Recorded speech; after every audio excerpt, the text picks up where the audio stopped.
seja muito bem-vindo ao meu vídeo.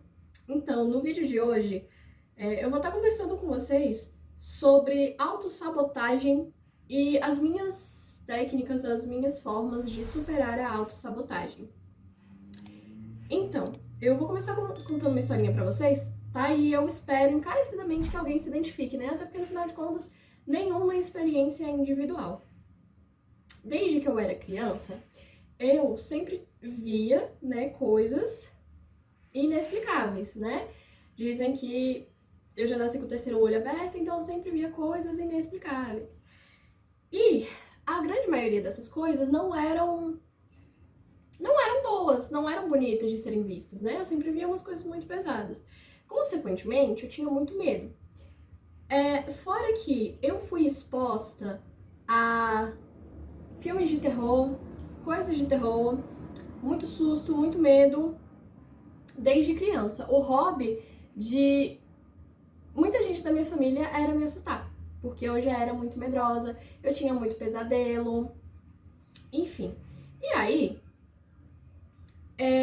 com o passar do tempo, eu fui crescendo, aí eu tive um quarto próprio e tudo, e eu não conseguia dormir virada de costas para a porta, porque sempre que eu ficava virada de costas para a porta, eu tinha a impressão de que tinha alguém ali, de que tinha um espírito, alguma coisa me observando. Então, eu não conseguia dormir de costas para a porta. Fora que, além disso, eu também não conseguia dormir no escuro total. Até hoje eu ainda não consigo dormir no escuro total 100%, mas era uma coisa de que realmente precisava ter uma luz ali, senão eu não conseguiria dormir de jeito nenhum. E isso, a gente sabe, né, que é reflexo, além da mediunidade, né, de eu estar vendo as coisas muito cedo, coisas ruins, tendo muito pesadelo, também a exposição a coisas de terror e negligência da minha família, né, maus tratos a uma criança, mas eu não vou entrar nesse mérito. E com isso, o que aconteceu? Eu me tornei uma pessoa muito medrosa, muito medrosa. E eu já venho de um lar cristão, de um lar evangélico, então eu me tornei uma pessoa muito medrosa. Com o passar do tempo, eu fui descobrindo, né, o meu chamado, essas coisas, e aí eu quis começar a praticar magia. A magia que eu praticava na época,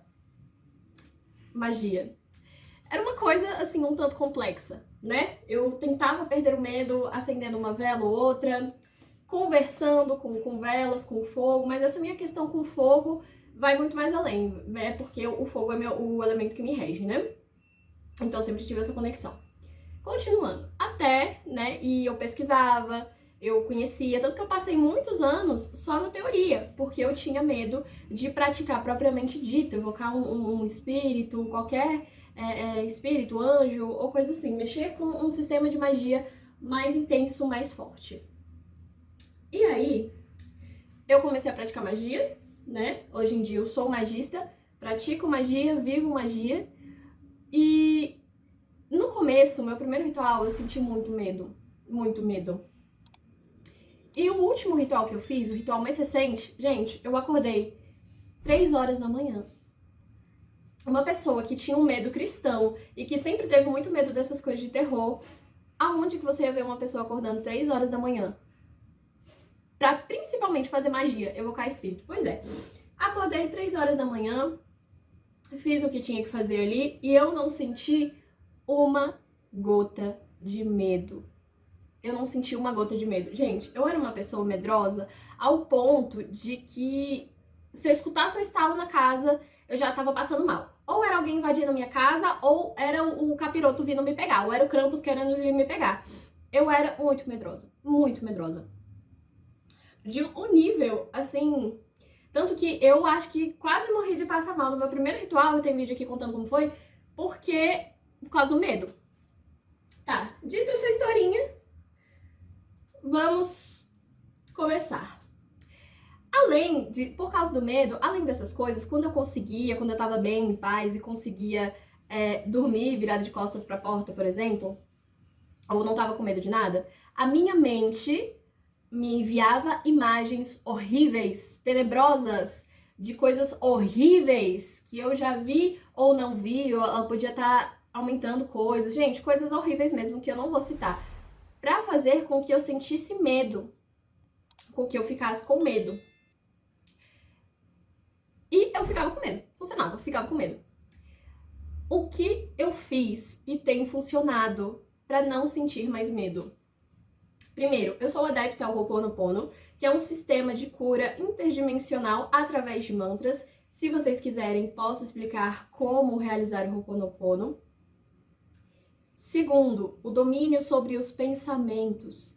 Filosofia hermética, você consegue estar aí movimentando os seus pensamentos, se tornando Deus de si mesmo, controlando os seus pensamentos. Fora que um sistema de meditação, um método de meditação, é o controle dos seus pensamentos, que exige o quê? Você observá-los como nuvens passageiras no céu. Você tendo dominado isso, você pode ter o controle de movimentar essas nuvens. Fazer com que... Eu não quero mais continuar vendo essas nuvens, então eu quero passar essas nuvens, produzir outras nuvens. E assim eu consegui vencer o meu medo. Fora que eu fiz muito Ho'oponopono pro medo. Meu Deus do céu, como eu fiz Ho'oponopono pro medo. Porque é uma coisa que tá muito enraizada em mim, porque eu fiz posta desde criança. E a primeira infância é extremamente importante para a formação do adulto, do ser humano. E aí, depois desse meu ritual, 3 horas da manhã, eu fui deitar, dormir, bonequinha bem bonitinha. E eu estava muito bem, eu não tava com medo. Eu evoquei o espírito, fiz o que tinha que fazer e fui dormir, de costas pra porta. Eu tava muito em paz. De repente, a minha mente me manda a imagem de uma criatura que me traumatizou quando eu era criança, na tentativa de me fazer ter medo. O que eu fiz? E funcionou, e tem funcionado. Eu observei e fiquei até, assim, questionando o porquê da atitude da minha mente, sabe? Eu observei e pensei, por quê? Pra me fazer sentir medo? Mas medo não é uma sensação boa de sentir. Eu não quero sentir medo. Aí eu observei e fui observando até onde a minha mente ia, sem uma pitada de medo, porque eu não tava mais ali. Era como se fosse um externo de mim. E aí eu fui observando até onde a minha mente iria pra tentar me gerar medo. E eu fui vendo e aquela criatura ficava mais horrorosa ainda, e ela ficou num lugar mais horroroso ainda, e eu ainda observando, até que teve uma hora que eu cansei. Eu falei, olha, eu tô com tanto sono, literalmente eu pensei isso, pensei, nossa, eu tô com tanto sono, eu tô cansada, eu queria descansar, eu acho que já deu disso. Gente, simplesmente eu consegui transmutar totalmente o pensamento. Eu tirei aquela criatura que tava tentando me aterrorizar e eu fui pra um lugar lindo, lindo, com flores, um céu azul, com sol. Eu sou ligada ao sol, né? Sou de um signo solar. Com sol lindo, eu via um riacho, um caminho lindo na minha frente. E aí eu fiz o Ho'oponopono pra dormir, sono abençoado, até cair o sono. E eu dormi muito bem. Tá certo que tive que acordar 3 horas depois pra fazer outro ritual, né? Às 6 horas da manhã. Mas ali eu percebi como eu consegui, mesmo que tenha sido uma coisinha pequena, gente, foi só dormir, foi só perder o medo de dormir, virada de costas pra porta. Numa coisinha pequena, eu consegui ver como eu me tornei Deus de mim mesma, como eu me tornei Deus. É impressionante isso, não é? Enfim, eu te dei umas dicas aqui de como você consegue desenvolver esse autodomínio, domínio sobre o medo, né? Se você tiver algum desses problemas que eu tinha, espero ter te ajudado. Um beijo muito grande e tchau, tchau.